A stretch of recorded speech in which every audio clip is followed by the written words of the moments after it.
வணக்கம். Welcome to Tiruchendur. வாங்க திருச்செந்தூர் கோவிலின் இன்றைய தரிசன நிலவரம் பற்றி பார்க்கலாம். இன்று மாதாந்திர வெள்ளிக்கிழமை காலை 5 மணிக்கு கோவில் நடை திறந்தாங்க. பக்தர்கள் கோவில் சுற்றுப்பிரகாரத்திலும் கடற்கரை பகுதிகளும் குவிந்திருக்காங்க.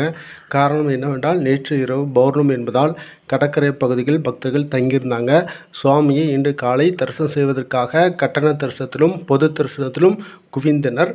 கட்டண தரிசனம் வழியாக தரிசனம் செய்ய போனால் நீங்கள் குறைந்தது 4 மணி நேரம் ஆகும். பொது தரிசனம் வழியாக தரிசனம் செய்ய போனால் குறைந்தது 6 மணி நேரம் ஆகும். நாளிக்கிணறு பகுதியில் பக்தர்கள் குளிப்பதற்காக கோவில் சண்முக விலாஸ் வரைக்கும் நீண்ட வரிசைகள் காத்திருக்கின்றனர். கோவில் சுற்றுப்பிரகாரத்திலும் வெளிப்பகுதிக்கும் பக்தர்கள் குவிந்திருக்காங்க. அதனால் சுவாமியை காத்திருந்தால் தரிசனம் செய்ய முடியும். நாளை சனிக்கிழமை பக்தர்கள் கூட்டம் அதிகமாக இருக்கும். வழக்கம் போல் ஈவினிங்கில் நார்மலான கூட்டம் இருக்கும். அதனால் வெளியூர் பக்தர்கள் பிளான் பண்ணி வாங்க. நன்றி, வணக்கம். நம்ம தகவல் பிடித்ததா சப்ஸ்கிரைப் பண்ணுங்கள், லைக் பண்ணுங்கள், ஷேர் பண்ணுங்கள்.